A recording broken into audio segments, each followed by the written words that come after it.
Nam sana zong ching phang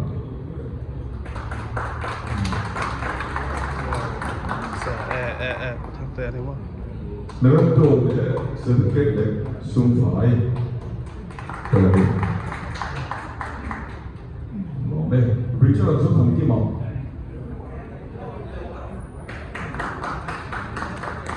anh ấy thì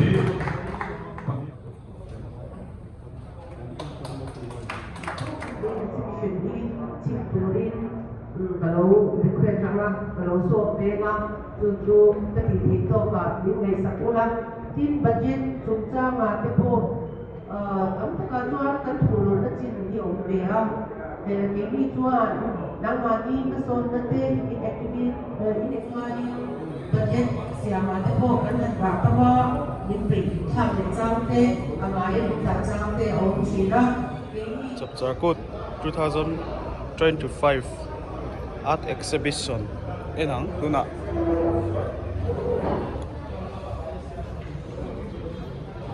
cái này anh tia là chua hay cái đó là anh cho rằng lúc sang liền là bắt chuột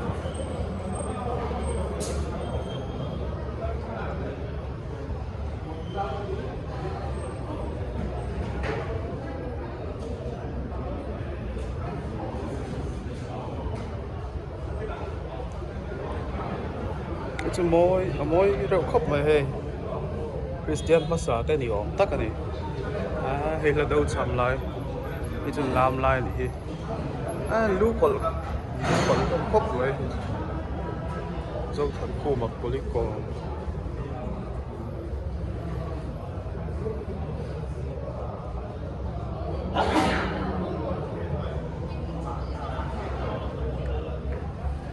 môi không rộng đấy mà hay chú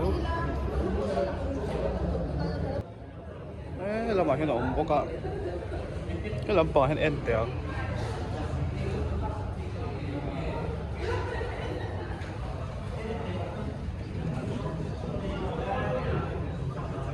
chỗ này là ruột phải là ram thar nọ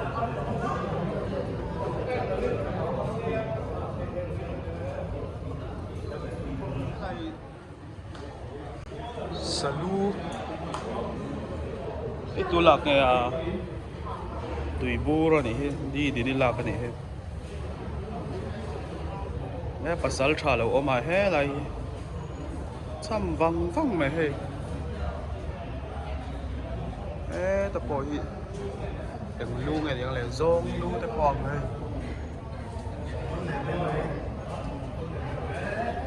tại vì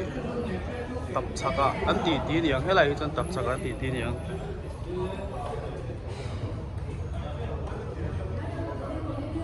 chuyện anh liam mà tuồng sặc lại tí là nghe người ở ngõ tại hiện đi cái này đàn cho nên dâu ba đầm đói nói này hết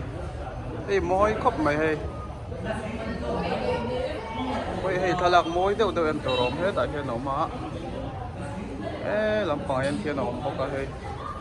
đây cái anh to số làm bằng số anh này nó còn ngó đây môi đều không khóc mày à thế này mình chụp vlog po đi lâu thế là thì lúng hay sao thế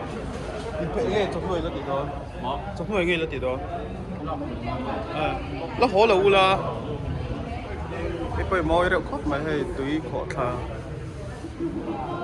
vào thà càng phá ra thì thiếu bạc hả thế là tùy khó thà lại mà thế là bảo cho ai sol view thì về là đi cái thuốc thường hiện ấy mũi phang tang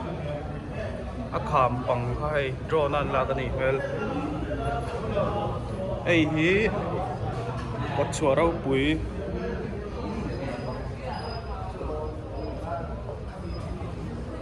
làm bằng hiện thiên nên anh đã chùa bụi gần anh ăn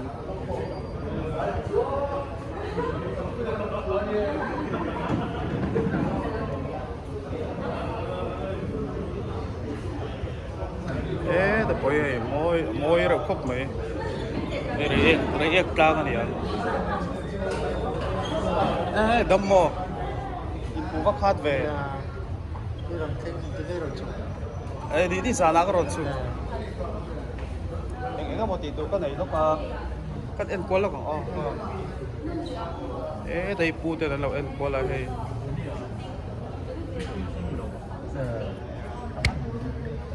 Boss. Đủ khóc này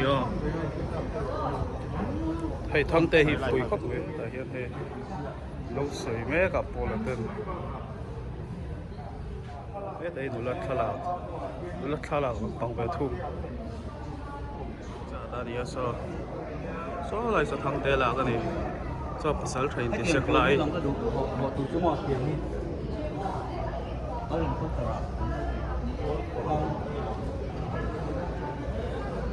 bin chiang về thế bây giờ thế lại bị tụt rồi anh về không bằng bin tắc cái này cho cú sút thế lại chân tê là cái này mà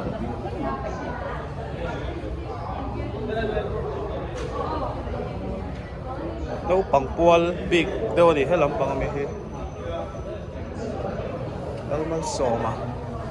đâu bằng buồn là bằng gì nó bằng thật nó đi rom min thằng à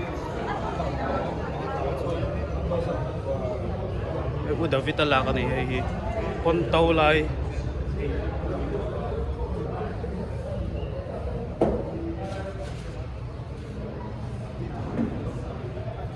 thì dùng kan ni mấy tiền